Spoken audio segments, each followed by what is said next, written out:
Tonight, Channel 4 News can reveal that rebel forces could be behind the latest atrocity in the Syrian civil war and not pro-government militia, as was reported earlier this week. The alleged massacre took place in the western Alawite section of Aqrab, northwest of Homs in the north of Syria. Several hundred villagers, who were all Alawites, the same sect as President Assad, were reportedly crammed into a large house after rebels attacked the town on the 2nd of December. The rebel version of events is very different. They say government militia imprisoned and killed up to 250 people. Our chief correspondent, Alex Thompson, is the first independent journalist to get into the area. He's spoken to eyewitnesses who escaped the town and has this exclusive report. Into the Badlands of central Syria, where some of the worst massacres of this war have taken place. A wrong turn here can mean being arrested, kidnapped, or worse. So an escort's vital. We're told to follow one car and then another. A journey of a few miles direct takes almost an hour. Finally, we reach Aqrab, a small place, 9,000 Sunni, 2,000 Alawite. We spoke to 3 people who'd escaped the town, all are Alawite, speaking in government areas. All spoke completely separately, in different places. None knew we'd interviewed the others, and no government official was present. Their stories corroborate each other in detail, as do those of many others we spoke to off camera. They completely contradict the version of Aqrab which has gone global, largely from rebel war propaganda websites. All sides agree Aqrab was attacked by rebels on Sunday, December the 2nd, but our eyewitnesses say Sunni rebels took hundreds of Alawite civilians as prisoner. They had long beards, and sometimes you couldn't quite understand what they said. They were not dressed in the normal way.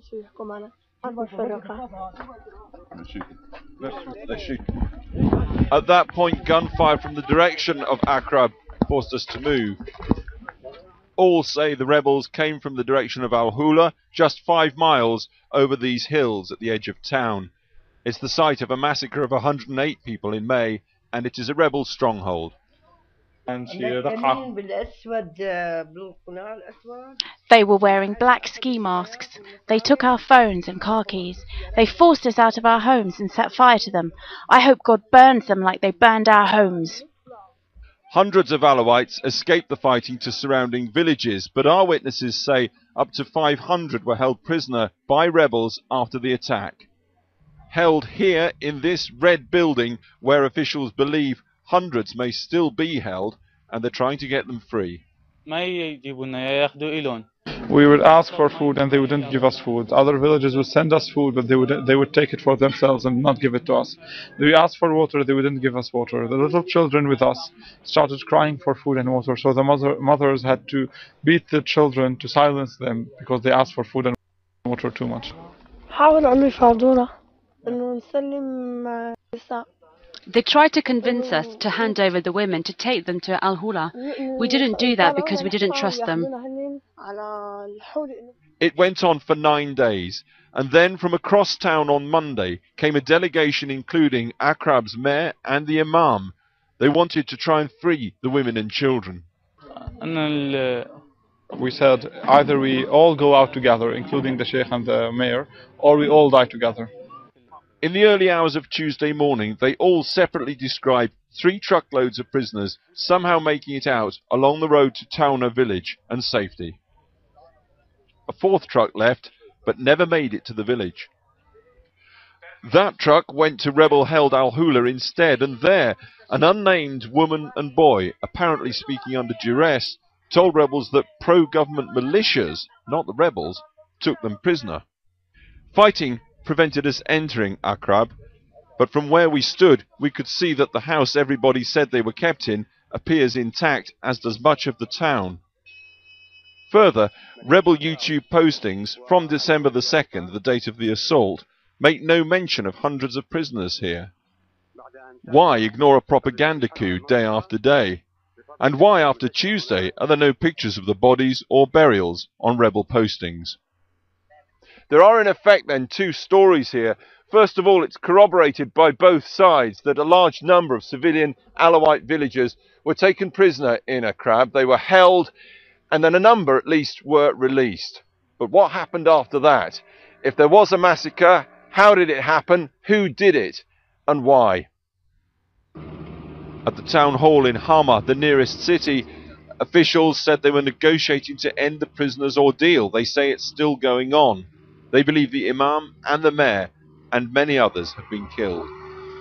The only independent witnesses to make it to the prisoners were the Red Crescent, and they have declined to speak to us for some days.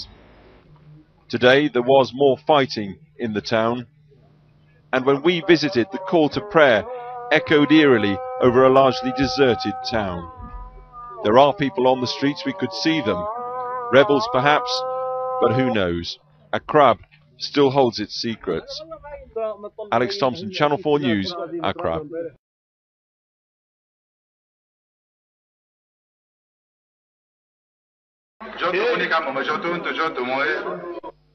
تختصر دموع هذه الطفلة السورية مشهد بلدة عقرب، البلدة التي تقع بين طرطوس وحماه ولم تسلم من نيران الأزمة السورية. عقرب سلط عليها الضوء إعلاميا خلال الأيام الماضية بعد حديث عن مجزرة طالت فئة من سكانها بسبب انتمائهم الطائفي. هي إذن الحرب بكل بشاعتها شوهت أحلام الأطفال ولم تجعلهم يفضلون سوى اللون الأسود.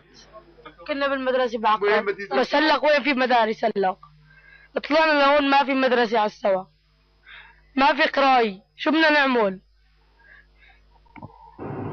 القرية محاصرة، لذلك لا يمكن الوصول إليها، فتوجهت كاميرا الميادين إلى القرى المجاورة لعقرب. إلى هنا لجأ سكان عقرب هربا من الحصار. ماذا فعل الحصار بهم؟ زنجة اللي بنزل فيها الجلي والله بيحطوها تحت الشتاء وبينقطوا بتم أطفال رضع والله العظيم. ما عم يوصل شيء، لا غذاء لا شيء، عم يشعل الدواليب داخل إطار المبنى وعم يخنقون من دخان، ولا مي ولا أكل ولا شرب. يمكن 3/4 الناس كلها ماتت. إشارات اللي على شعر البنات يفرشوها تحت المطر بس لينقطوا بتم الطفل الرضيع. 25 طفل يا حسراتي هنا ماتوا باطن جوا محاصرين على حب الزيتون، كل طفل بيلاقوا حبة حبة كلنا. ما هي قصتهم؟ معظمهم غادر عقرب بعد حصار البلدة ليبقى فيها نحو 500 من الطائفة نفسها. 500 احتجزوا رهائن لتبدأ بعدها المفاوضات لإطلاق سراحهم. 4 من قادة المعارضة المسلحة مقابل المدنيين. على 4 دفعات اتفق الطرفان للإفراج عن المدنيين وقادة المعارضة المسلحة التي حاصرتهم. 100 مدنيين مقابل قائد واحد. أفرج عن 300 ليحصل ما لم يتوقعه الأهالي ويختفي 200 مدني سوري. فجأة هجم عليهم العصابات من الحولي ومن عقرب مسلحين، تركنا بيوتنا طالعين، حرقوها نهبوها، يعني بقينا 200 إنسان هناك. بقوا هلا حاليا 200. طلع كم واحد منهم والبقية وين راحوا فيهم ما بنعرف. لا أحد يعلم مكانهم الآن، ولا أحد يعلم ما هي أوضاعهم الصحية والنفسية. ما هو مصيرهم؟ سؤال يترك للأيام المقبلة والتطورات اللاحقة. هاي مشكلتنا. كل أنواع الأسلحة عندهم.